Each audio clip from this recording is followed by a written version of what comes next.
buenas noches, señoras y señores. Bienvenidos a otra edición del Péndulo por Unicanal. Hoy les planteamos tres temas. El primero tiene que ver con las Fuerzas Armadas. Nos va a acompañar el ministro de Defensa, el general retirado Óscar González, y vamos a hablar con él acerca de la formación militar, acerca de la militarización del sur. ¿Qué significa en realidad ese término, militarizar el sur del país? ¿Por qué hay pedidos de gobiernos vecinos para cumplir con esa norma de enviar a los militares al sur del país debido a las posibilidades de atentados contra nuestro país? Bueno, nos va a comentar eso hoy el ministro de Defensa. El segundo bloque hablaremos con el flamante ministro de Justicia, el doctor Rodrigo Nicora, sobre el sistema penitenciario nacional, las nuevas cárceles, más agentes, pero persisten los clanes en las cárceles y desde ahí ordenan lo que se tiene que hacer fuera de las cárceles en materia de narcotráfico. Y el último bloque vamos a hablar sobre un tema espinoso para un sector importante de la sociedad paraguaya, el tema del IPS, pues IPS anunció que va a demandar a las empresas en 59 días más si no se ponen al día con sus aportes patronales y también con aquellos aportes de obreros que descontaron a sus empleados y no lo pagaron al IPS. Tienen 59 días para ponerse al día. De lo contrario, empezarán con las acciones judiciales. Nos va a acompañar para hablar de ese tema el doctor Carlos Pereira, representante del Ministerio del Trabajo ante el Consejo del IPS.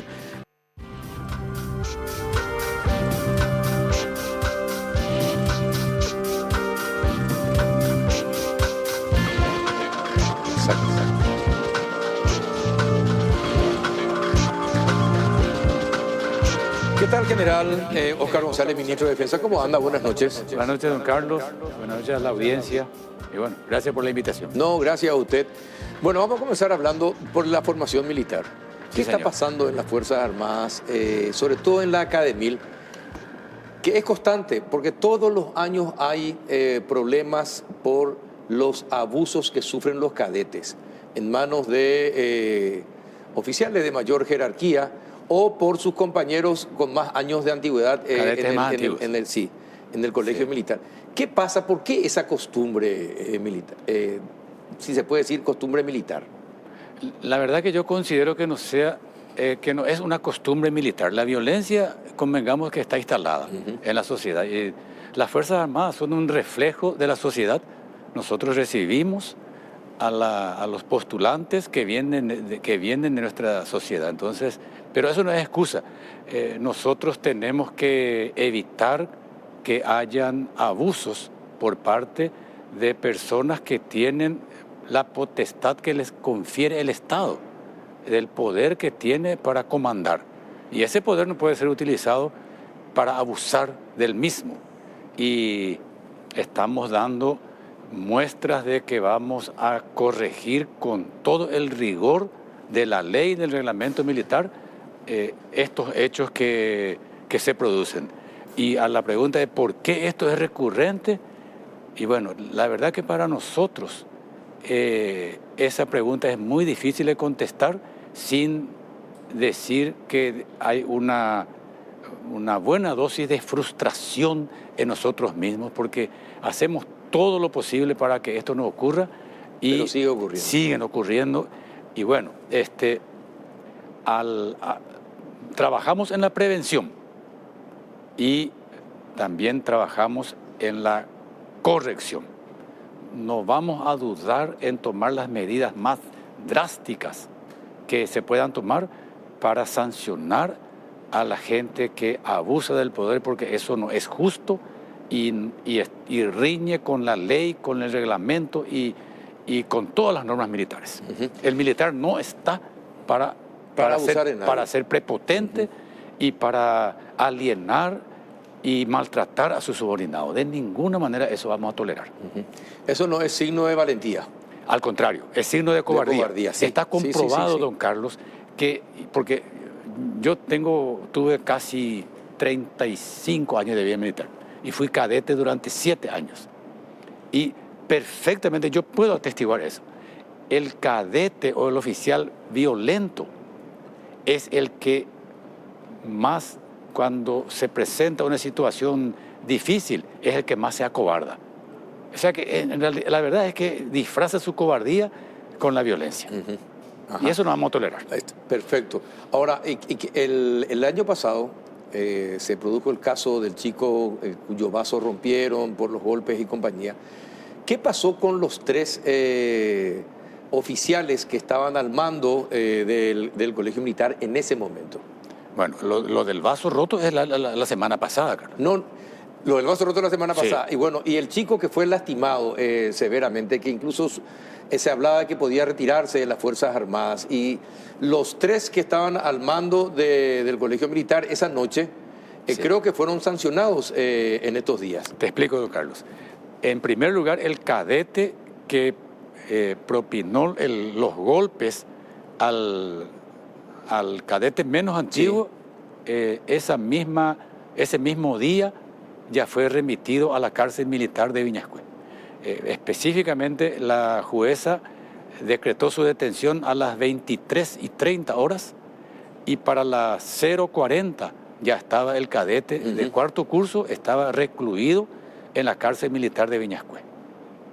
Pero demostrando que no vamos a quedarnos dudando para tomar las medidas correctivas.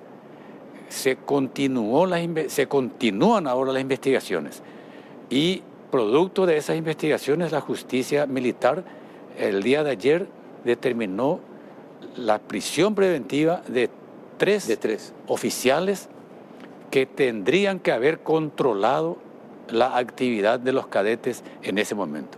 Un comandante de compañía, un capitán, y 2 tenientes de fragata que son de la Armada, equivalentes a teniente o teniente primero del Ejército, que estaban de oficial de semana, uno entrante y el otro saliente, también están guardando prisión preventiva en la cárcel militar de Viñascué, pero con una diferencia. La carátula de ellos no es por un delito, sino es por faltas cometidas en contra de la disciplina militar. O sea que la expectativa de pena de estos oficiales es de hasta 90 días de arresto. Ellos no corren el riesgo de perder la carrera militar. No corren el riesgo de perder la carrera militar, pero sí tienen que sentir la responsabilidad. No puede ser que en manos de ellos estén los cadetes, se maltratan y ellos no están interviniendo. Entonces, esa es una señal de alerta para los otros oficiales. Eso ya permanece en el legajo de ellos toda la vida, ¿no? Por supuesto, ya queda en el legajo de ellos y no es una maldad, no es una intención de dar una imagen de dureza, todo lo contrario. Queremos que esto sea motivo.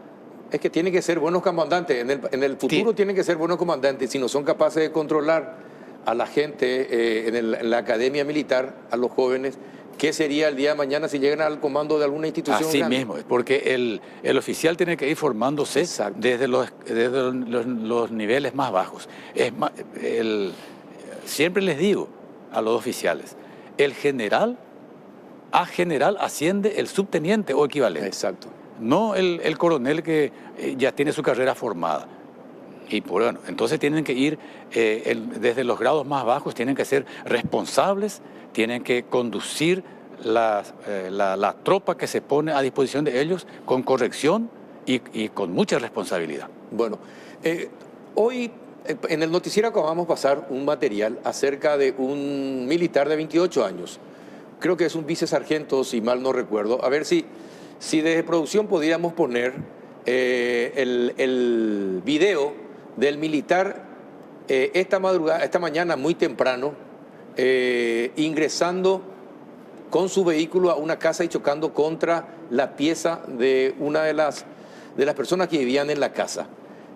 No contento con el choque y el atropellar la casa, después cuando le reclamaron, están las imágenes en general, ahí está, entrando, impresionante, rompen el portón con el vehículo y se estrellan contra una pieza, ahí está.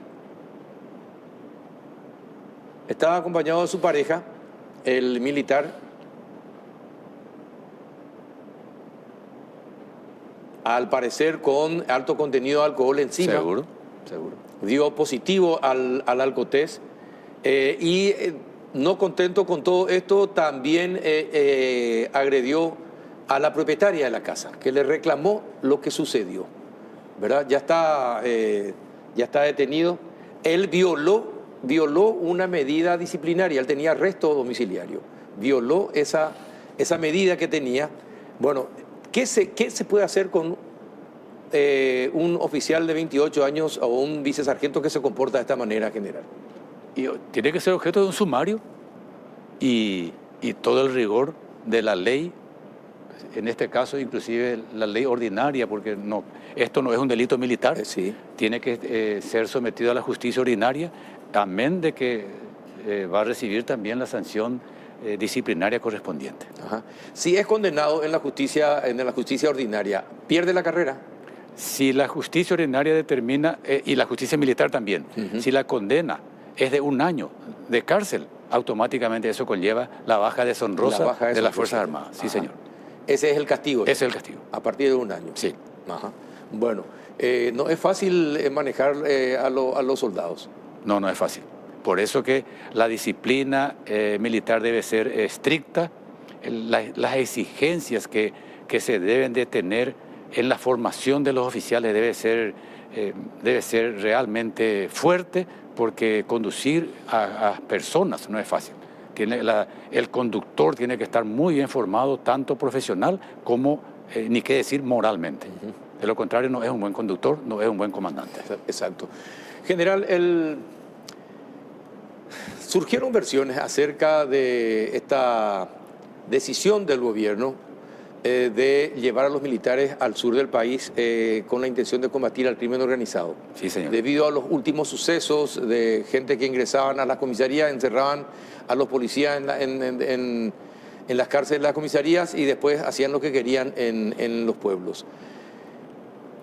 Esa situación fue por un pedido del presidente argentino al presidente paraguayo, porque habría informaciones de que grupos guerrilleros extranjeros podrían atentar contra intereses argentinos o paraguayos en la zona. ¿Cuál es la verdad de la decisión tomada? Porque corrió esa versión, sí. En general. No, la decisión la tomó el señor presidente a pedido del CODENA. El CODENA Consejo de Defensa Nacional, perdón. Está integrado por varios ministros y presidido por el propio presidente de la República. Yo formo parte también del Consejo de Defensa Nacional. Sí. El ministro del Interior, el secretario permanente, el almirante Ciro Bernites y otros ministros. En vista a la actuación, entre comillas, de grupos criminales que manejan armamento de grueso calibre, tienen entrenamiento para manipular explosivos y tienen también esa actitud de pretender socavar la potestad soberana del Estado paraguayo. Y esos grupos son un problema ya de Estado. Por eso es que el Consejo de Defensa Nacional sugirió al señor presidente de la República de ampliar la jurisdicción del Comando de Operaciones de Defensa Interna a los 3 departamentos del sur, porque en esos departamentos se tiene información de inteligencia de que actúan, de hecho que eso es evidente, y que pueden volver a actuar estos grupos. ¿Y cómo se combate mejor a estos grupos? Coadyuvando con la Policía Nacional, las Fuerzas Armadas. Y yo quiero en esa parte disentir un poco contigo, don Carlos. Esto no es una militarización, porque la militarización sería una situación en la cual los militares puedan hacer todas las operaciones que a ellos se les ocurra y sin consultar a nadie. Sin embargo, varios detalles. Un detalle. Las operaciones militares van a ser coadyuvando con la Policía Nacional.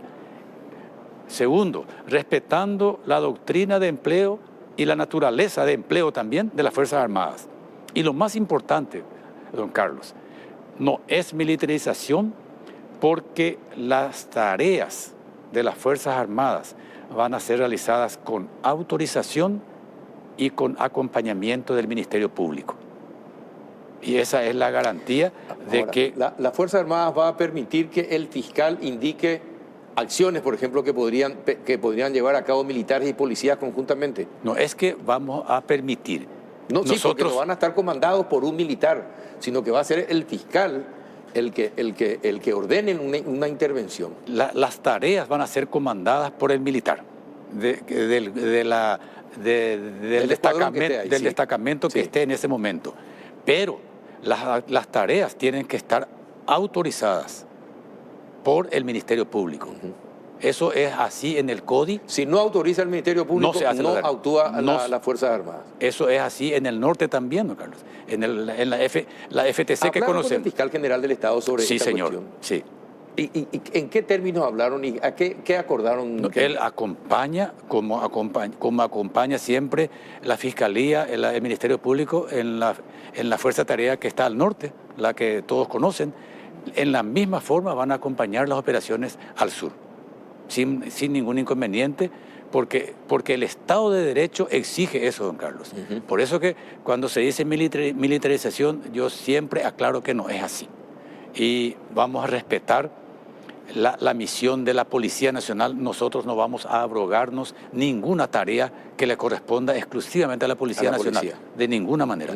Pero sí en las operaciones en las que realmente nuestra capacidad, nuestro entrenamiento, nuestros armamentos van a servir para ser útil primeramente a la Policía Nacional, después y sobre todo a la ciudadanía. Para que la ciudadanía se sienta segura es que nosotros vamos a irnos al sur. El Consejo Nacional de Defensa se dio cuenta que la policía fue sobrepasada.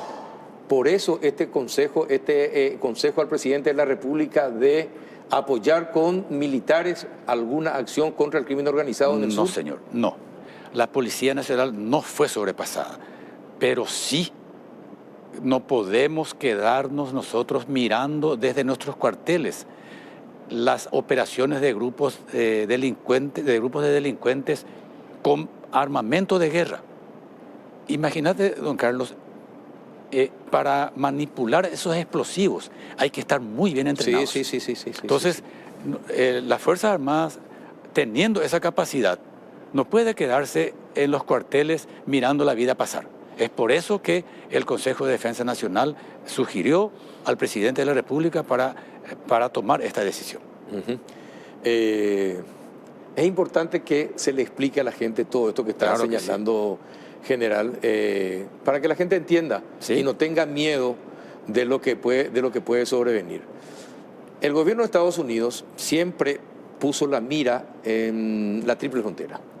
Sí, señor. Si hay algo que dice, y desde hace muchísimo tiempo el Departamento de Estado norteamericano, es que el terrorismo se financia desde el Alto Paraná, más concretamente de Ciudad del Este y de la triple frontera. Sigue siendo así. El CODENA tiene también esa información, esos datos. Hay posibilidades de que en la región, debido a todo lo que acontece entre Israel, Hamas, Irán y compañía, se puedan producir hechos acá en Paraguay que afecten a intereses israelíes y que como daño colateral pueda perjudicar a paraguayos. Don Carlos, un organismo de seguridad que no parta de la peor hipótesis se está equivocando.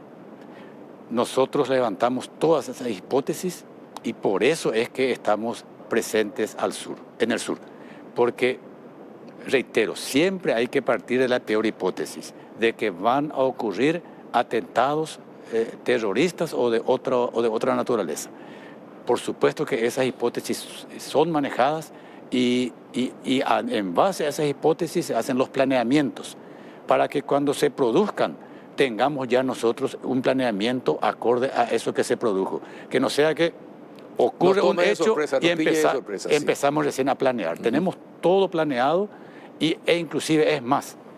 Nosotros vamos a crear simulacros, vamos a efectuar simulacros de operaciones en el sur para que los grupos criminales, y nosotros actuamos de frente, que sepan lo que les espera en caso de que hagan hechos como los que hicieron en estos últimos meses. Y en orden de importancia, esa hipótesis de posibles atentados de intereses judíos en Paraguay, ¿en qué orden está establecido dentro de lo que ustedes analizan?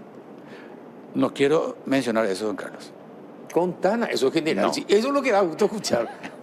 No, por una cuestión de... No, pero está dentro de un grado de posible, de realmente. Claro que sí. Es posible. Sí, señor, claro que sí. Es por eso que nosotros estamos inclusive protegiendo algunos intereses israelíes acá en Paraguay. Eso es de público conocimiento y ya hace un buen tiempo que estamos efectuando una protección con elementos de combate de las Fuerzas Armadas de algunos puntos sensibles. Y sí, sabemos que hace tiempo que al parecer se financia desde la Triple Frontera a las organizaciones terroristas proiraníes sobre todo. ¿Cómo es posible que no hayan habido intervenciones para frenar eso? Intervenciones, bueno, lo que... En el sentido de, a ver, se sabe que estas empresas que están camufladas en realidad envían dinero. Hezbollah finalmente es un partido político, ¿verdad? Sí, señor. Y se le envía al partido político aportes, pero ¿hay alguna empresa que haya sido cerrada, intervenida? ¿Hay detenidos por esa situación? ¿Se investiga en Paraguay o no? Yo sé que hay trabajo de inteligencia y los resultados no los conozco, pero sí hay un seguimiento de inteligencia y a lo que nosotros debemos de poner atención es a los pedidos que se puedan hacer en base a las cuestiones de inteligencia para que podamos intervenir con nuestros elementos de combate. Bueno, la ministra de Defensa argentina llega mañana. Sí, señor. ¿Verdad? ¿Ustedes tienen previsto una reunión con ella? La ministra de Justicia. Sí. Viene sí, mañana. Vamos a ¿no? reunirnos con ella. Sí, porque viene a hablar con... en realidad me parece que es la ministra del Interior la que viene. Y que se reúne con las personas afectadas por secuestros y compañía. Sí, señor. Definitivamente no es el ministro de Defensa el que viene. No es. Pero nosotros vamos a participar de las reuniones. ¿Van a participar en las reuniones? Sí, señor. Ajá. Bueno, general, ¿cómo está la actividad en el sur? ¿Cuántos efectivos van a estar en el sur?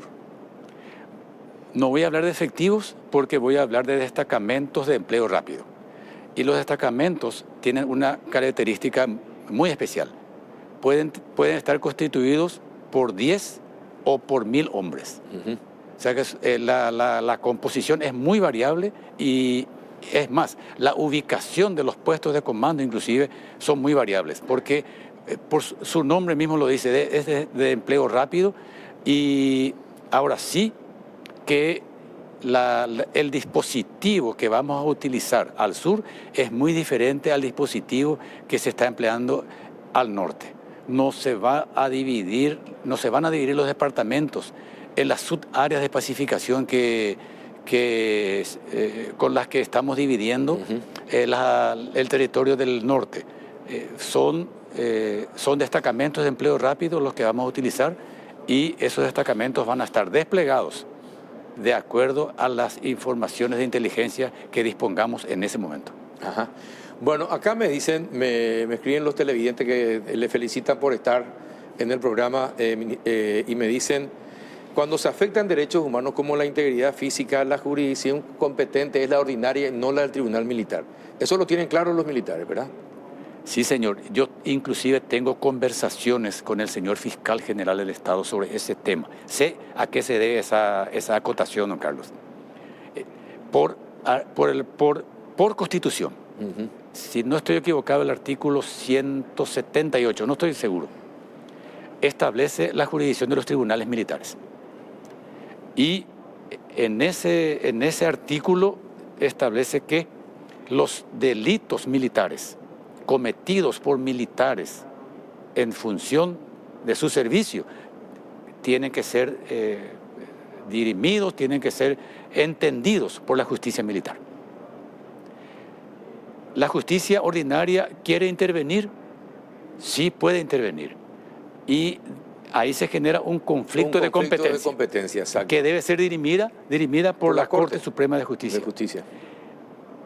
Yo he conversado de esto con el señor presidente de la República y él me dio las instrucciones.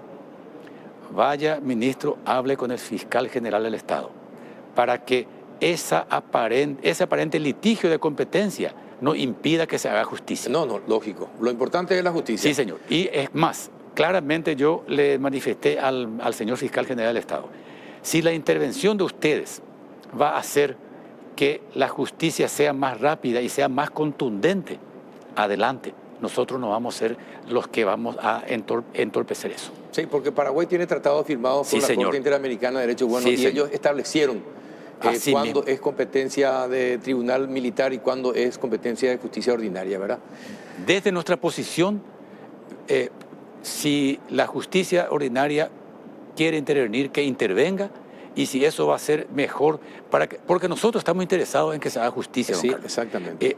Eso yo estoy insistiendo permanentemente con el presidente de la Corte de Justicia Militar. ¿Con quién puedo hablar? Yo no puedo hablar con los jueces, porque eso sería interferir en el proceso. Así mismo. Pero siempre estoy encargando que actúen con firmeza, por supuesto, con justicia, porque tampoco podemos ser injustos, también tenemos que violar el debido proceso. Pero decididos estamos en que se haga justicia por sobre todas las cosas. Perfecto, bien. Ministro, muchísimas gracias por venir. Gracias, don Carlos. Y le agradezco que acepte siempre la invitación cuando le invitamos y que siga así, por favor. Sí, porque es muy importante que usted, a través suyo, la gente se entere de lo que está pasando en el Ministerio de Defensa y en las Fuerzas Armadas. No, el agradecido soy yo, don Carlos, porque esta es una oportunidad para que la gente sepa qué es lo que estamos haciendo y cuál es la actitud que estamos teniendo ante las irregularidades.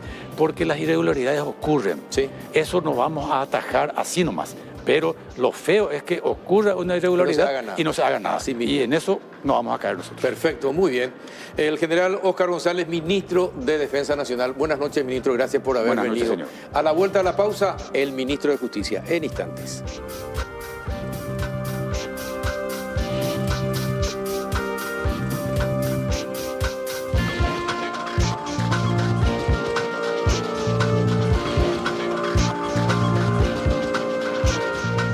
¿Qué tal? Buenas noches, doctor Rodrigo Nicora, ministro de Justicia. ¿Cómo anda? Buenas noches, Carlos. Y bueno, andamos trabajando el doble de lo que veníamos trabajando antes, querido Carlos. ¿En serio? Sí. ¿Sos ministro y el doble que el trabajo que hacía en el viceministerio? Sí, exactamente, sí, realmente. Los días son cortos para todas las acciones que venimos implementando. El día muchas veces termina a esta hora. Porque realmente tenemos mucho por continuar haciendo. Sí, seguro. Muchos frentes por atender. Ahora, ¿te sorprendió lo que pasó para que asumas como ministro de Justicia? ¿O te había avisado ya el exministro de que vos podrías asumir el cargo? Me había dicho que mi perfil era muy bueno, que él de alguna u otra manera propondría mi perfil en base a la experiencia que tuvimos trabajando juntos. Y bueno, cuando se dio la situación finalmente, bueno, medianamente me sorprendió porque es realmente una responsabilidad muy grande y lo tomé de la mejor manera entendiendo que, bueno, es un voto más de confianza del presidente.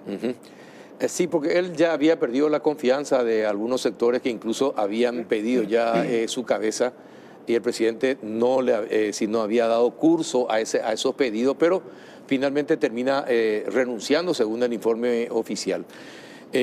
Bueno, ¿qué va a hacer? ¿Cómo va a controlar las cárceles? Teniendo en cuenta la situación actual. Desde las cárceles, algunos líderes del crimen organizado prefieren estar en la cárcel antes que afuera porque en la cárcel están seguros. Pero desde allí manejan todos sus operativos. ¿Qué va a hacer para impedir que eso siga ocurriendo? Bueno, Carlos, sí, esa es una realidad la que señalás, que muchos altos perfiles se sienten cómodos, pero eso está cambiando paulatinamente con la habilitación de estos nuevos centros penitenciarios que tuvimos la excelente oportunidad de inaugurar. Martín Mendoza de manera parcial y Mingaguazú también ya en un 50%. ¿Y qué es lo que tiene este nuevo componente de estas nuevas infraestructuras? Tiene pabellones de máxima seguridad. Entonces, hoy vemos como que hay mayor sigilo a la hora de tener imprevistos dentro del sistema penitenciario, porque ya contamos con esa nueva infraestructura que nos permiten de alguna manera trabajar con estos altos perfiles.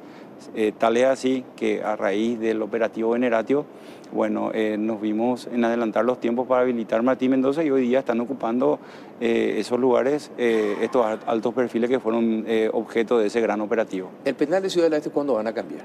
Bueno, el penal de Ciudad del Este ya está empezando a cambiar, porque la semana pasada estuvimos por ahí trabajando, ya hicimos el primer traslado de ese primer grupo de personas privadas de libertad, pudiendo cumplir también con un precepto, inclusive... ¿Dónde fueron trasladados? A Mingaguazú. A Mingaguazú. La razón de ser de Mingaguazú, Carlos, es justamente tratar de trabajar con Ciudad del Este, porque Ciudad del Este está en el medio del centro, en una zona bastante compleja, que genera un montón de problemas en la ciudadanía. Así mismo. Entonces, en algún momento Mingaguazú se planificó para eso. Tal es así que la semana pasada pudimos trasladar finalmente ese primer grupo a Mingaguazú para paulatinamente ir descomprimiendo Ciudad del Este. Ese trabajo nos llevó 2 días porque hicimos un trabajo de clasificación con mucho perfil técnico, criminológico y también teniendo en cuenta el estado de salud de las personas privadas de libertad, trabajando con condenados. El primer precepto, poder dividir procesados y condenados para que de esa manera, con los condenados, los planes de reinserción puedan ser aplicados y que realmente tengan la efectividad que tanto se necesita. Ahora, en Ciudad del Este ocurrió un caso muy peculiar. Uno de los internos del penal, porque la comisaría de Ciudad del Este está pegada al penal. ¿Y qué pasó? Que uno de los internos se escapó y se tiró.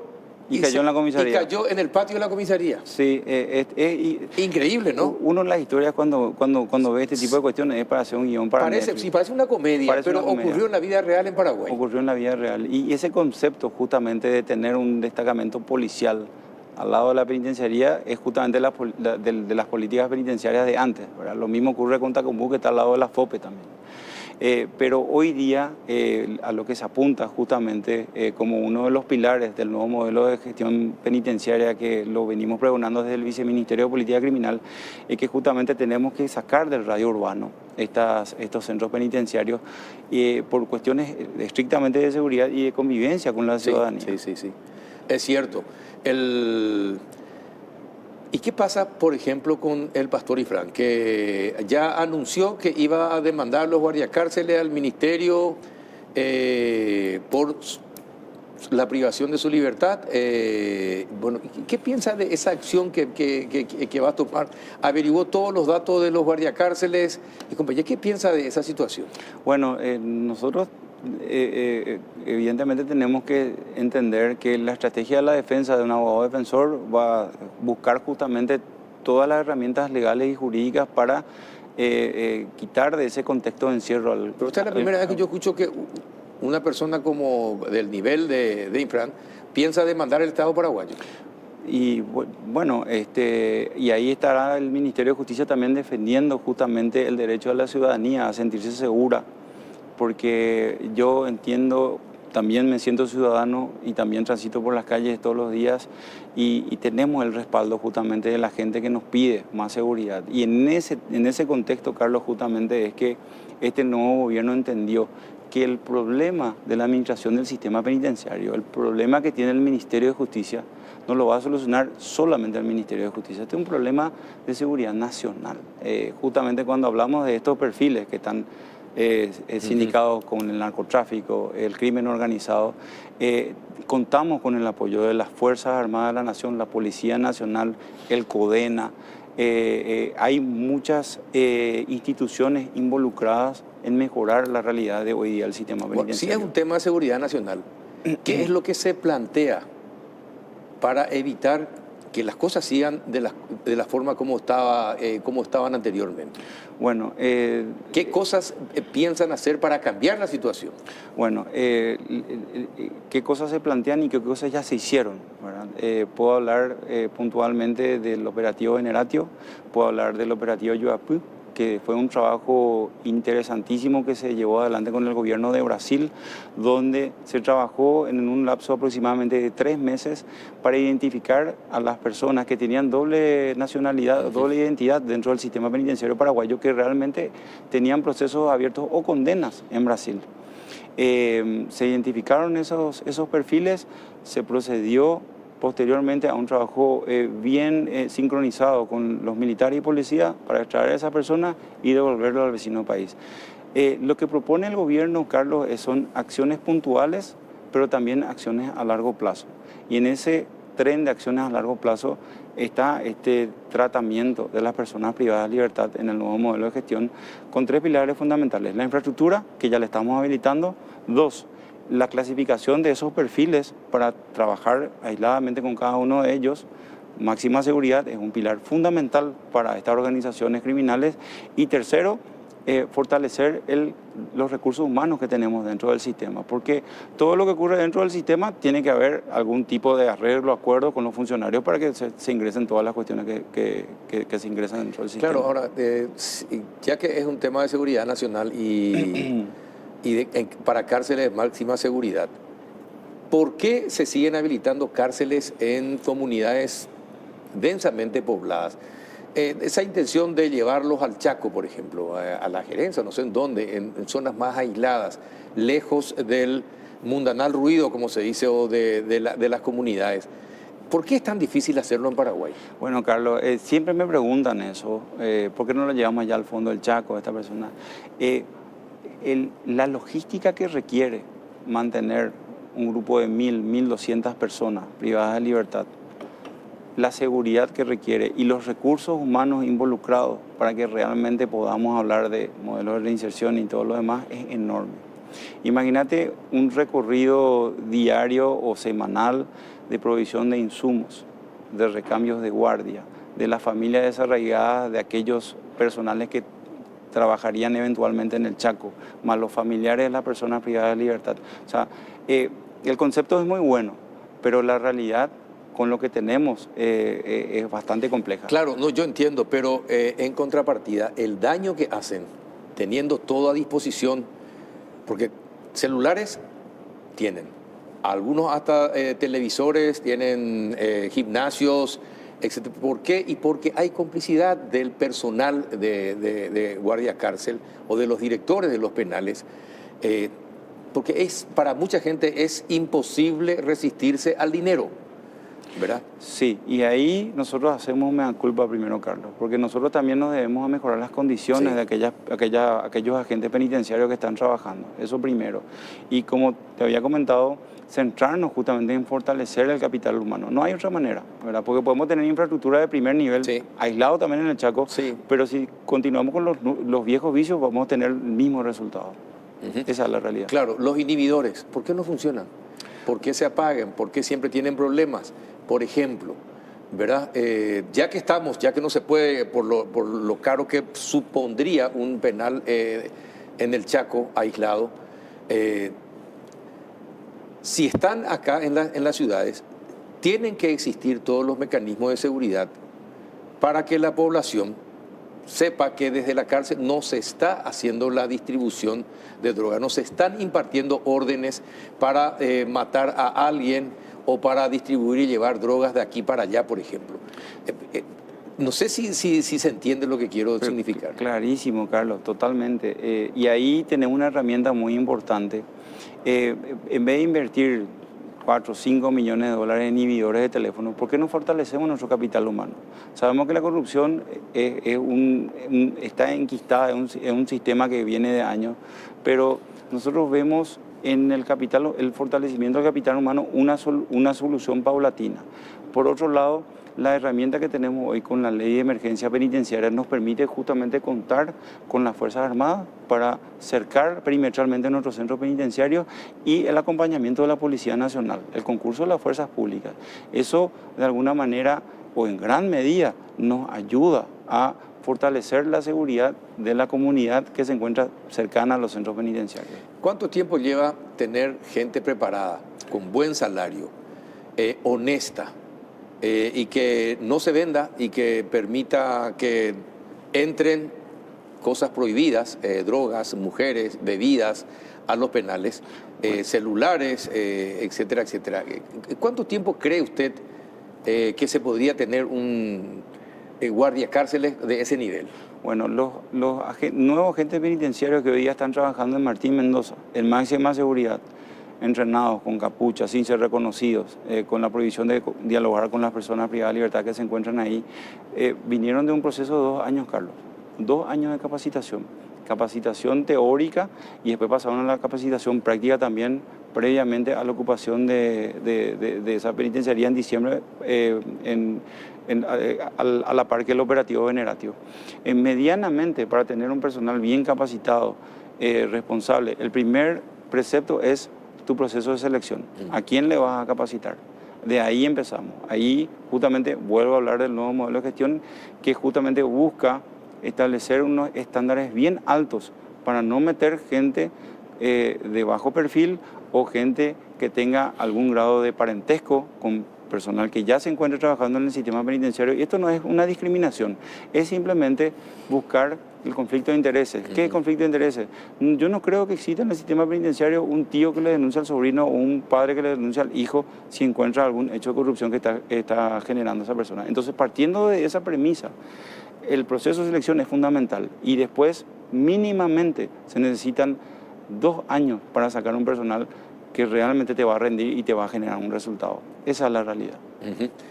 ¿Y cómo se termina esta situación de que los líderes que están detenidos ordenen desde las cárceles cómo se tiene que hacer la distribución del crack, de la cocaína, de la marihuana en los barrios periféricos de la capital, del área metropolitana, o ordenen la muerte de alguien, por ejemplo? Bueno, y ahí ya tenemos resultados tangibles, Carlos, con lo que ocurrió posterior a la operativa Veneratio. Al retirar la cabeza y su grupo de ese lugar y poner en un pabellón de máxima seguridad, aislados, sin comunicación, sin contacto con el mundo exterior, el resultado fue que tuvimos reporte de la Policía Nacional de una baja de todos los hechos punibles en la zona del Bañado Tacumbú de aproximadamente un 60%, automáticamente. Y para lograr eso y darle sostenibilidad, trabajar con inteligencia. Ahora, ¿pero son datos fiables o no? Son datos fiables, sí, son datos fiables. Son datos proveídos por el Ministerio del Interior en conjunto con el Ministerio Público.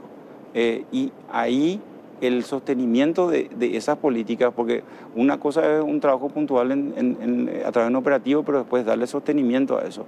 Y eso ya se trabaja con el componente de inteligencia, el manejo de la información, y ir retirando esas cabecillas que quedan para ir desarticulando estos grupos criminales. Ahora, el Ministerio de Justicia trabaja en coordinación con la Policía, por ejemplo, Nacional, las Fuerzas Armadas, y también con la SENAT, por ejemplo.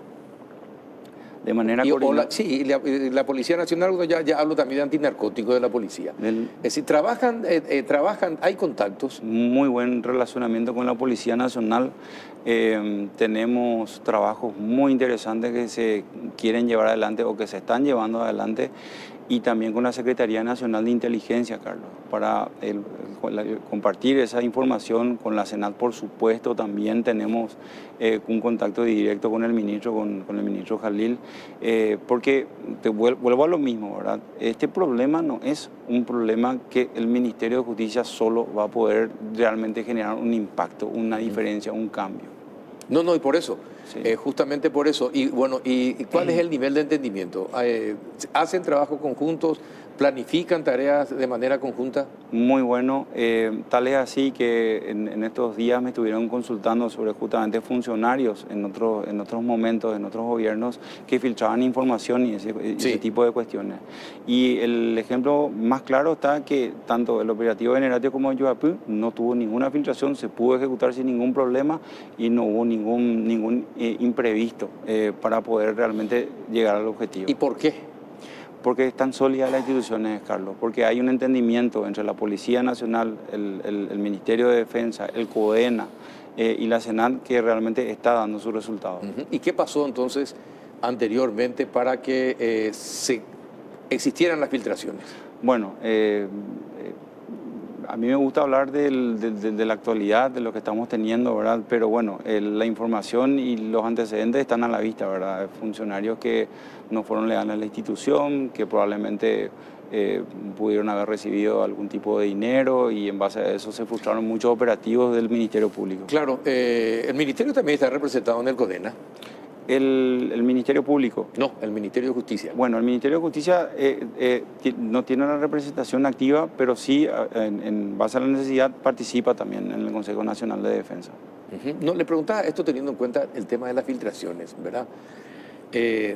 Si se pudo intervenir, se pudo hacer Veneratio y se pudo hacer lo de Brasil sin que se enteren los capos del crimen organizado. Entonces, ¿cuál es la diferencia? ¿Por qué las filtraciones? ¿Por qué una persona, por ejemplo, que vendía datos a diestra y siniestra, ¿verdad? De acuerdo a sus intereses, vendía datos y estaba en un importante nivel en la Senat? Entonces, ¿qué es lo que se puede hacer para que esas cosas ya no vuelvan a ocurrir? Y Carlos, realmente primero es el equipo de trabajo con el que uno va a trabajar y va a elegir, ¿verdad? Uno se supone siempre está en relación de confianza con su primer grupo, su primer anillo. Claro, pero ¿qué, por ejemplo, se puede hacer con los que manejan la inteligencia? Es decir, a darles, ver si dicen la verdad con el polígrafo y compañía cada tanto. ¿Qué es lo que se puede hacer para que sepan ellos que están siendo controlados y que cualquier cosa se va a saber? Y bueno, hay un detalle muy interesante que te voy a hablar de uno. Hay cuestiones internas que uno trata de manejar. Algo como ejemplo. No, y en línea general, la inteligencia y la contrainteligencia, Carlos, sí, es fundamental, ¿verdad? Porque estamos a prueba de error. Tuvimos estos dos ejemplos excelentes que salieron bien, pero uno siempre tiene que estar monitoreando su equipo, su entorno. No es desconfianza, sino simplemente entender que somos todos seres humanos y algunos siempre quieren andar por la buena línea, por la buena senda, pero de repente puede haber una tentación que cambie de parecer para otros. Exacto. Así de sencillo de todo. Ahora, ministro, ¿y cómo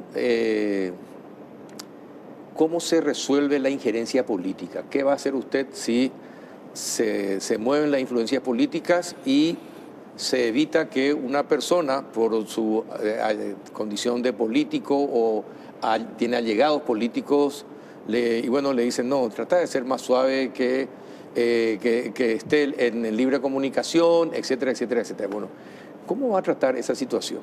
Bueno, creo que el mensaje que viene en la cabeza del propio presidente fue muy claro. Al designarme a mí como ministro, tuvo un acto de mucha firmeza también, porque... ¿Había otro candidato? Convengamos que el cargo de ministro de Justicia es un cargo muy político, sí, Carlos. Sí, sí. Y yo no soy una persona política, yo no activo en política. Yo soy una persona que me considero que, bueno, institucionalista, trato de ser coherente con lo que digo y con lo que hago, con el trabajo del día a día, denominado técnico, ¿verdad? No escapo a la realidad de que son dos líneas que tienen que caminar en paralelo y entender también que estamos aquí gracias a un movimiento político al cual yo también pertenezco, eso es clarísimo. Pero el mensaje fue muy claro del presidente al darme el voto de confianza y con toda la libertad de poder tomar mis propias decisiones dentro de lo que es la institución. Es decir, no importa de qué partido sea. No importa qué partido sea. Si no cumple con la ley, si está detenido y merece estar en... ¿cómo dicen cuando están en seguridad? Máxima seguridad. Máxima seguridad. Máxima seguridad. No importa, sea quien sea. Con toda la firmeza, Carlos. Sin escatimar. Sí. A ver, mire su cámara al uno y diga que no va a escatimar. No vamos a escatimar. Vamos a ser firmes. Vamos a seguir luchando contra el crimen organizado. Para eso el presidente de la República nos dio la confianza y no vamos a salir de esa línea. Gracias, ministro, por mirar a la cámara y hacerme caso. Da gusto cuando le hacen caso a uno. Carlos, por favor. Pero es muy importante que la gente confíe en usted, ¿verdad? Es decir, el presidente confió en usted, pero también es necesario que la gente, el pueblo, confíe en el ministro de Justicia. Nos debemos, el ministerio y las instituciones se deben a la ciudadanía, Carlos. Yo provengo de de una familia que no tiene arraigos políticos. Provengo de una familia que siempre trabajó en la parte privada, de padres médicos, y tengo en ese sentido la vara muy alta, no los puedo defraudar. ¿Y te tentaron ya con algo? El Ministerio de Justicia, Carlos, es un ministerio con mucha corrupción,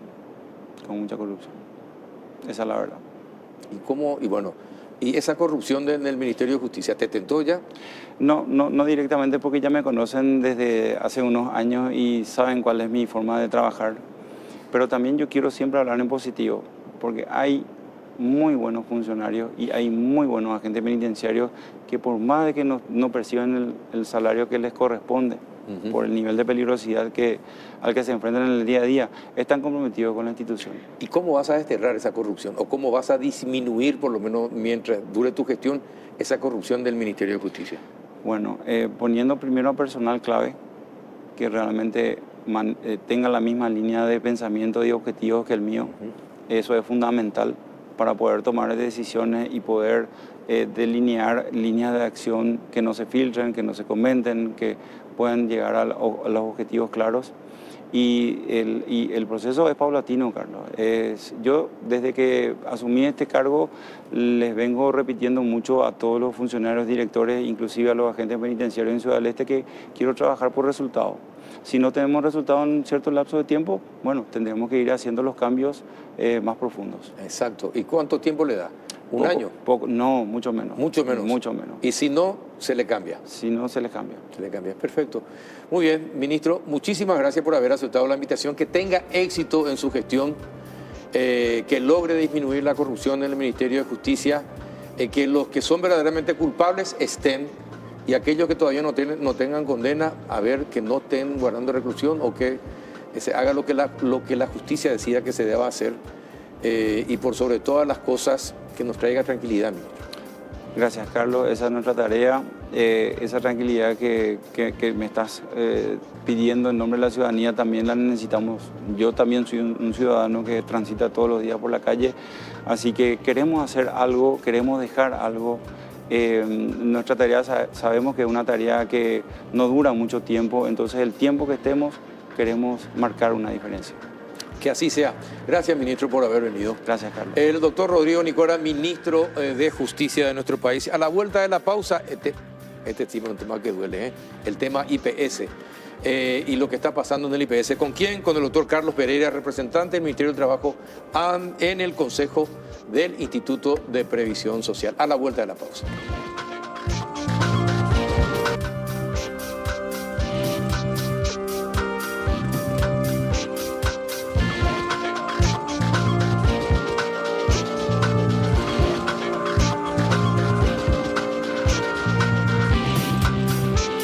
¿Qué tal, doctor Carlos Pereira? ¿Cómo anda? Excelente, Carlos. Buenas noches. Buenas noches, Carlos. Un gusto de estar acá. Gracias por estar acá. No, dentro de poco ya vas a formar parte del staff acá del Péndulo. Con mucho gusto vamos. No, porque te consultamos permanentemente porque es un tema, el IPS es un tema que interesa al país. Y realmente, últimamente estamos siendo tapa todos los días y sobre todo con noticias que no son alentadoras. No son alentadoras, son preocupantes. Y eso realmente a nosotros nos preocupa mucho y también nos obliga, ¿verdad?, a ir escudriñando permanentemente situaciones que nos permitan ir cambiando las cosas, ¿verdad? No podemos esperar resultados diferentes si es que no cambiamos la forma de hacer las cosas. Sí, se siguen haciendo las cosas de la misma manera, ¿no? Justamente ayer en el Consejo yo planteé, debido justamente a la cantidad de quejas y de notas negativas que se hacen, planteé justamente cambiar el sistema de quejas y de reclamos, ¿verdad? Ya no podemos ver que hay gente con el frío que ahora de repente hace que estén de las 3 de la mañana por un turno, por un agendamiento, y que recién a las 7, a las 8 se les atienda y que también se les derive a otro lugar y a veces no está el profesional o directamente si vienen a retirar su medicamento tampoco está, ¿verdad? Y eso, Carlos, genera frustración, genera mucha impotencia para nosotros y también nos obliga a estar un poco enfrente y enfrentar la situación, ¿verdad? Hay que tratar de involucrar a los distintos directores de los hospitales, ¿verdad? Cambiar un poco el sistema, el proceso. Algo está mal en el procedimiento, por eso es que todavía no hay resolución de los problemas de agendamiento, de otorgar turnos. No podemos tener un deterioro en la agenda o en la cantidad de gente que pide turnos y no se atiende. Entonces, los cuellos de botella del call center tenemos que cambiar por la verificación in situ, ¿verdad? Tenemos que estar mirando ahí en el lugar donde ocurren las filas, por qué la gente está aglomerada. Y eso solamente con gestión se ataca, Carlos. No se puede atacar desde la administración en un papel o haciendo algunas presentaciones, ¿verdad? Uno tiene que estar interactuando con el mismo problema. ¿Qué le dijeron en el Consejo cuando No, planteó eso? está aprobado, el presidente mismo y todos los miembros han aprobado, ¿verdad? Eso vamos a ir trabajando con la Dirección de Gabinete de Planificación y de Tecnología, como para ir evaluando exactamente en dónde están los problemas que no están siendo resueltos, de manera que podamos dar respuestas a la ciudadanía y esas respuestas tienen que ser rápidas. Ahora, ¿y el que no cumple, qué va a pasar? Con el funcionario o el director que no cumple con el trabajo, porque hay que ponerle plazos también a la gente para ver si son eficientes, porque no se le puede tener eternamente a ineficientes, porque ocurre lo que usted está señalando ahora que está ocurriendo. Nosotros, Carlos, en el IPS estamos fortaleciendo, el presidente ha fortalecido la auditoría interna, tenemos nuestra unidad de transparencia. Y más allá de eso, nosotros creemos de que una de las medidas de ataque de lo que tenemos que hoy recuperar, que es el espacio de sostenibilidad en el fondo de jubilaciones, está referido precisamente al gasto público, ¿verdad? En general. Y sobre todo nosotros tenemos que empezar a gastar mejor, tenemos que ponerle tolerancia cero al derroche, al mal gasto, a la falta de planificación y también a ciertos hechos y actos que se han cometido que han perjudicado realmente a los intereses de la institución, ¿verdad? Nosotros hoy estamos reduciendo los plazos de manera que el presupuesto pueda ser mejor distribuido y pueda tener un impacto de abordar en una mayor cantidad y cubrir toda la gama de la medicación que compone el Vademecum institucional gerenciado por el gerente de salud, ¿verdad?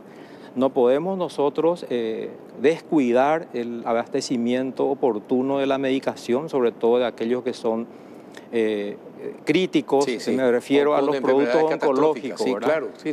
Entonces, también ha sido una propuesta mía generar una forma de comprar integradamente con el Ministerio de Salud, ejerciendo presión en la reducción de precios y por sobre todas las cosas de que exista la posibilidad de tener trazabilidad en el sistema de compra, ¿verdad? Desde el inicio del proceso, durante la evaluación de los precios, de los pliegos, y hacer de que el sistema sea menos burocrático, ¿verdad? Ahora, por ejemplo, estuvimos haciendo recientemente incorporaciones ya a través de la tienda virtual.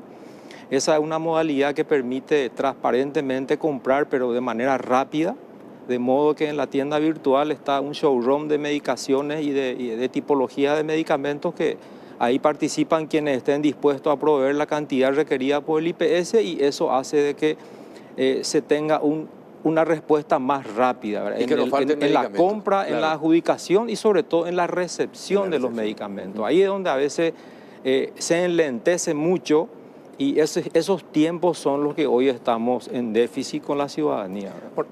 Habló de auditoría interna. ¿Qué pasó en todos estos años para que se llegue a una deuda de 4,4 billones de guaraníes de aportes de patronal? Y eso, Carlos, ¿Quién es responsable de un desmanejo de ese nivel, doctor? Hay que poner un poco en contexto el caso en sí, ¿verdad? No se puede atribuir solamente a la falta de control o a una unidad en especial toda unas décadas de inacciones, sí, ¿verdad? Exacto. 4 billones de guaraníes representa más de 500 millones de dólares y estamos hablando de 40.000 empleadores, ¿verdad? Todo eso es un paquete de procesos que tenemos que atacar. Por eso el sistema de control interno y una de las fórmulas de gestionar eficientemente la administración pública precisamente se concentra en la distribución de tareas, ¿verdad? Una adecuada segregación de funciones va a poner en relieve la responsabilidad que cada uno tiene que ejercer para que sea responsable de lo que hace mal o de lo que no hace. Y eso ordena la administración, por un lado. Y por otro lado, tenemos que incorporar la gestión de procesos, ¿verdad? Se habla muy poco del sistema de control que la Contraloría establece como medición y como supervisión y fiscalización a las entidades públicas. Nosotros en el IPS estamos tratando de ir fortaleciendo esa área, incorporando gestión de procesos, cambiar los procedimientos, actualizar los manuales de funciones, que la gente sepa qué es lo que tiene que hacer, ante quién es responsable y cómo tiene que ir realizando cada tarea. No se puede ya hoy decir, esperemos que el Consejo resuelva todo. El Consejo es deliberativo, no tiene una injerencia directa en la operatividad. En la operatividad, cierto. Entonces no es justo muchas veces de que recaiga todo el peso de la responsabilidad sobre el Consejo de Administración. En ese contexto pero también nosotros... una cosa, doctor, pero perdón, también una cosa. El Consejo sabe la situación. Que no cuente, que no informe o que no trate de tomar algún tipo de medidas es responsabilidad no, por supuesto de la dirección. Desde el punto de vista, y está establecido en el Código Penal, ¿verdad? Cuando uno toma conocimiento de una acción irregular o de un hecho que haya acaecido, está en la obligación de hacer la denuncia, ¿verdad? El primer paso es hacer la denuncia en el mismo instituto, ¿verdad? En la misma institución, por eso tenemos la unidad de transparencia. Nosotros tenemos a diario, Carlos, una enorme cantidad de recepciones de denuncias que muchas veces son infundadas también, ¿verdad? Sí. Entonces, ahí también tenemos un grave problema de la poca gestión, de la poca cantidad de personas que tenemos, a quien tenemos que capacitar también, de manera de que las respuestas, los análisis y evaluaciones de las denuncias también sean de rápido trámite. Trámite, sí. Y tenemos que ser serios también a la hora de formular las denuncias, ¿verdad? En ese sentido creo que hemos progresado bastante. La auditoría interna hoy se erige como un intermediador de procedimientos y de revisiones documentales y bien fundamentadas, en donde concluye de manera fundada y muy profesionalmente, de modo que los informes que se elevan al Consejo de Administración tengan realmente una situación planteada, una descripción de hechos bien relatados y sobre todo una conclusión, ¿verdad?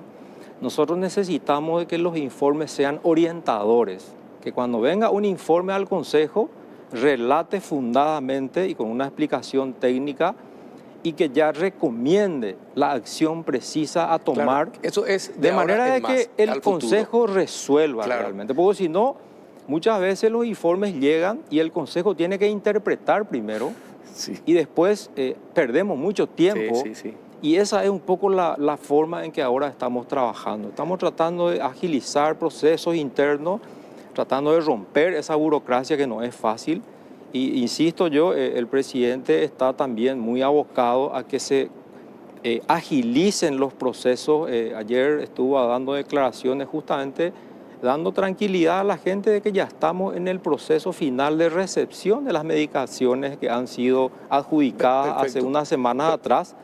Y yo creo que eso se va a ir formalizando en el transcurso de los próximos días, ¿verdad? Ojalá, pero vuelvo a insistir, es decir, 500 millones de dólares de deuda. Sí. ¿De cuántos años? ¿20, 30 años atrás? Y del año 90 hacia atrás, del año 2019 hacia atrás, está en un 90% la composición de la deuda. De la deuda. Y aproximadamente hay un arrastre hasta 30 años hacia atrás. De 30 años atrás. O sea, que estamos hablando de 3 décadas de una gestión que ese desmanejo obviamente va a llevar a una situación como esta, como la que está viviendo el IPS. Pero si se siguen haciendo de la misma manera las cosas, esto va a continuar. Entonces, ¿qué es lo que se puede hacer para, primero, recuperar ese dinero de esos 500 millones de dólares, cobrar. Hay 59 días en este momento para que se pongan al día. Hasta el 31 de julio va. Exactamente. Bueno, entonces, ¿cómo hacer para recuperar ese dinero? ¿Y qué pasa después, a partir del 1 de agosto? Te decía, Carlos, yo ahora estoy viniendo de la oficina, ¿verdad? Y recibo una serie de mensajes, ¿verdad? Donde la gente ya está empezando a recibir demandas, ¿verdad? Y entonces la sugerencia es acercarse a la Dirección de Aporte Obrero Patronal, plantear su plan de pago, y está dando respuesta, ¿verdad? La gente cuando le empezaba a picanear también se mueve. El interés es la medida de la acción. De la acción, así mismo. Pero como bien decís, nosotros tenemos que gestionar, no esperar que transcurran los 59 días y esperar en nuestras ventanillas que la gente se acerque. Yo tengo la convicción, ¿verdad? Y yo creo de que lo que tenemos que complementar esa medida que se sacó por última vez, porque ya es una continuación de varias que venimos haciendo, es visitar in situ las empresas. No importa que esté con 30 años de mora, hay que ver si la fábrica está, si el depósito existe, claro, si los inmuebles están todavía inscriptos a nombre de las empresas. Tendríamos que empezar a gestionar mejor y de diferentes formas, ¿verdad? ¿Por qué no podríamos recuperar un proveedor, un cliente moroso, ¿verdad? Si al final no está pagando porque no tiene generación de caja, no tiene una actividad permanente, ya por su propia situación de moroso no es sujeto de crédito, posiblemente está inhibido, o sea, no tiene fórmula como para presentarse al mercado formal a conseguir un crédito. Entonces yo considero que nosotros tenemos que también utilizar la innovación, la creatividad y tratar de recuperarle como un proveedor al IPS, en donde el IPS pida algunas excepciones a la DNSP a quien tenga que pedir y pueda contratar un taller donde llevar sus vehículos y administrado por... El IPS tiene 172 personas con calificación de posgrado, con especializaciones que muchos de ellos hoy no tienen cargo. ¿Por qué no podrían hacerse cargo de la administración de esas empresas que le deben al IPS? Claro. Y que puedan administrar un contrato, ¿verdad? En donde el IPS con ese mismo contrato pueda estar fideicomitiendo en un fondo que asegure que se le dé el crédito a la empresa como para cancelarle al IPS y que ese contrato permita garantizar el pago del préstamo y que también permita ir reactivando la actividad de esa empresa. O sea, eso me ha resultado a mí efectivo en el banco, por ejemplo, se hizo eso en muchos casos. Y yo creo que hablo con conocimiento de causa, ¿verdad? Uno tiene que agotar la instancia y para eso no solamente hacer las acciones legales, ¿verdad? Sino que tiene que ir a mirar si está la empresa, si existe, si todavía hay una fuerza productiva rescatable de esa situación de impago, ¿verdad? Así que tenemos 40.000 empresas, Carlos. Yo no creo que no podamos encontrar 10 que puedan todavía ser recíprocamente útil a los fines que nosotros tenemos. El IPS compra todos los bienes y servicios que uno se pueda imaginar. Entonces es una cuestión de también interactuar. Se le puede contratar a la empresa para que pague, ¿verdad? Mediante eso vaya pagando su deuda. Es una fórmula que tenemos que probar y yo estoy muy optimista porque me he tomado el tiempo de visitar 2, 3, consiguiendo direcciones y existe el taller, existe el depósito y entonces están los activos ahí que podemos ir evaluando y analizando qué grado de viabilidad y factibilidad de recuperación tiene. Y con respecto a la deuda del Estado, se quiere cobrar al sector privado, 500 millones de dólares. Una cifra similar es la que debe también al Estado. Y debe dejar de ser histórica esa deuda. Y también el Estado debe mostrar que tiene ganas de solucionar esa deuda con el IPS, doctor. Porque o si no es una incongruencia que por una parte el Estado quiera obligar al sector privado a que pague sus deudas, pero el Estado no paga la suya.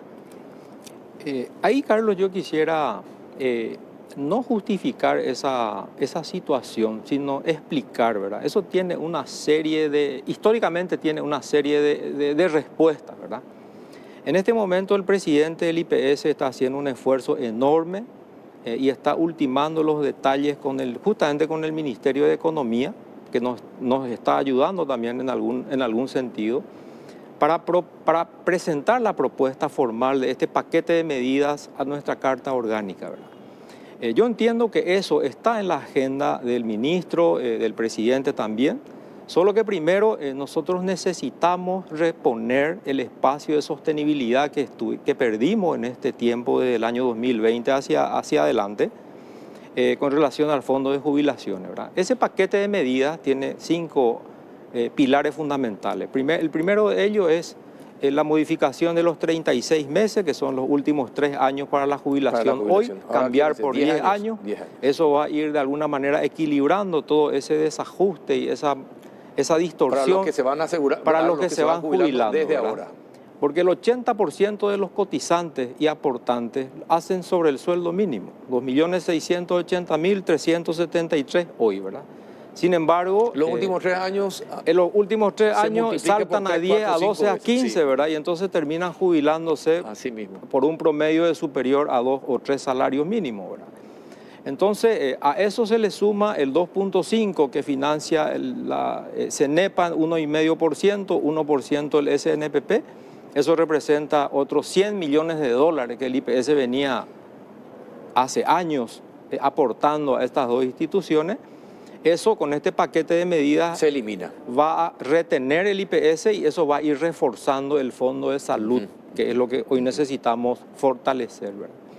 El otro aspecto importante es también el 1% del fondo de administración, que hoy es el 7% del 100%, transferir el 1% al fondo de salud para que de 39 pase a 40 y queda el fondo de jubilaciones con el 54%.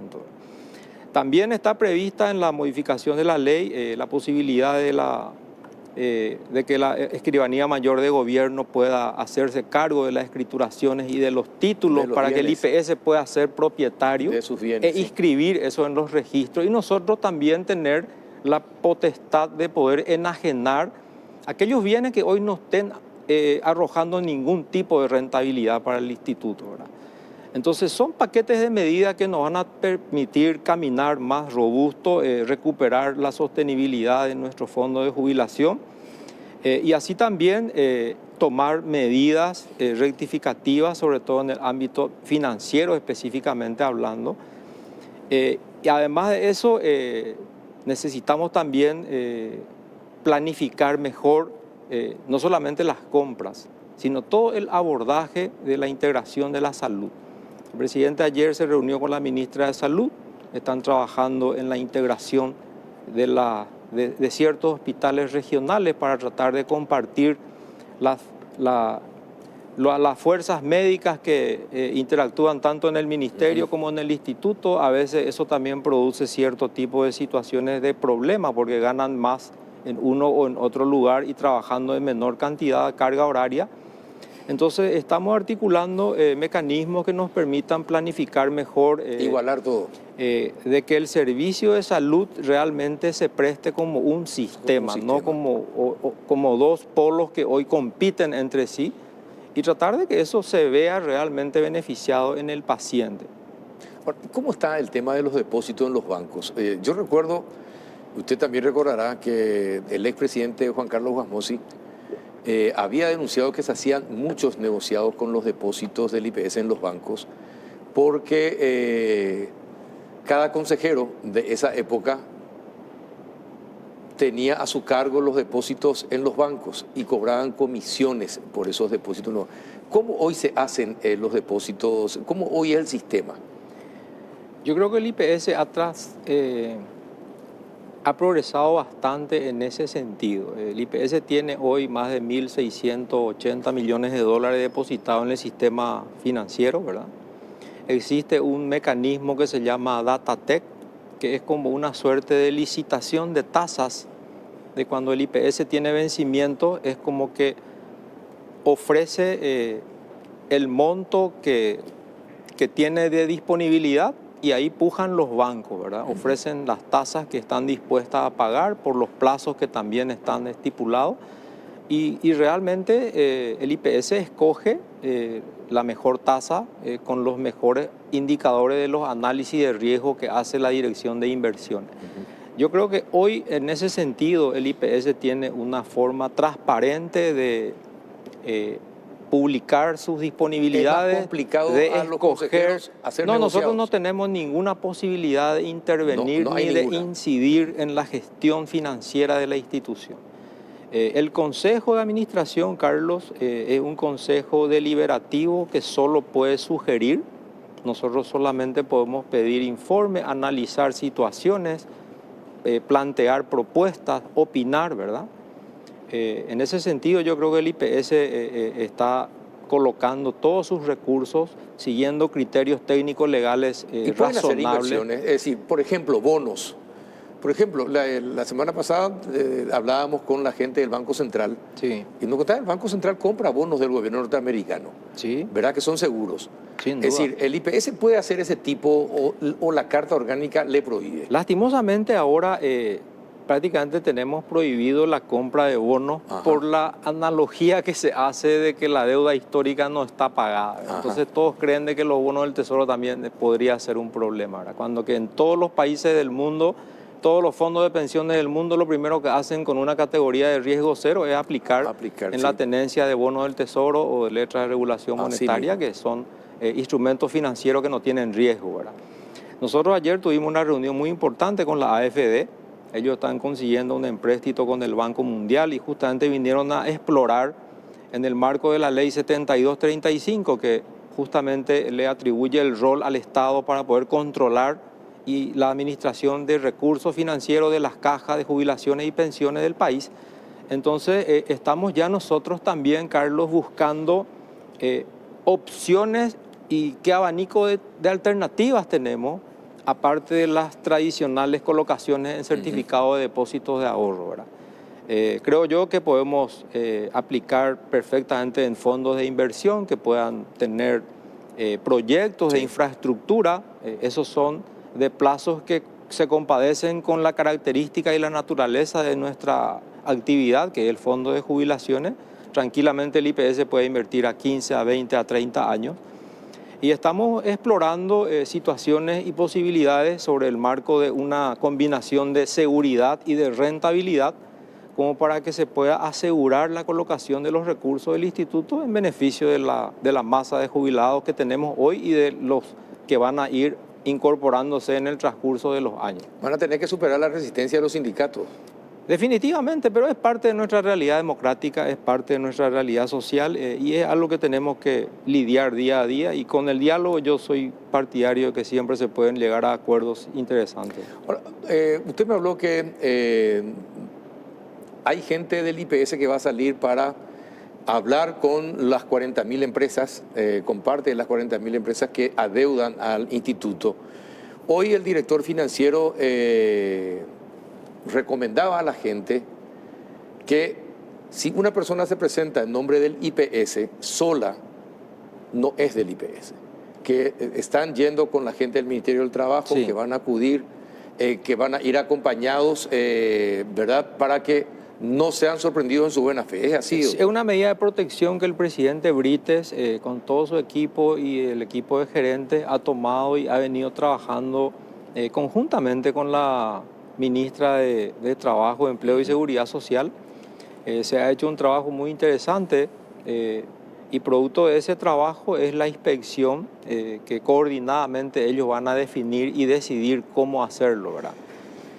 Lo que yo te comentaba hace rato es una opinión muy particular, muy personal mía, que voy a tratar de generar en una propuesta en la sesión de mañana, por ejemplo, de manera de que por lo menos la gerencia administrativa y financiera pueda evaluar con su dirección de aporte obrero patronal si podría considerarse la posibilidad de visitar empresas en el afán de buscar posibilidades de reactivar o de rehabilitar aquellas empresas que están con problemas. Bien, doctor, se nos fue el tiempo. Justito, 22:30. No te robo más tiempo, pero No, por favor, te agradezco que siempre estés presente porque es muy importante. El IPS, vos sabés que es una institución muy sensible al pueblo paraguayo y todos esperan tus explicaciones cada vez que te invitamos, y agradezco que siempre estés presente cada vez que levantamos el teléfono y te invitamos. Vamos a estar presentes siempre que podamos dar nuestro humilde aporte, Carlos, y siempre un gusto estar compartiendo contigo. Muchísimas gracias. El doctor Carlos Pereira, representante del Ministerio del Trabajo ante el Consejo del IPS. Llegamos al final de otro capítulo más del Péndulo. Muchas gracias por la atención. Hasta el próximo miércoles.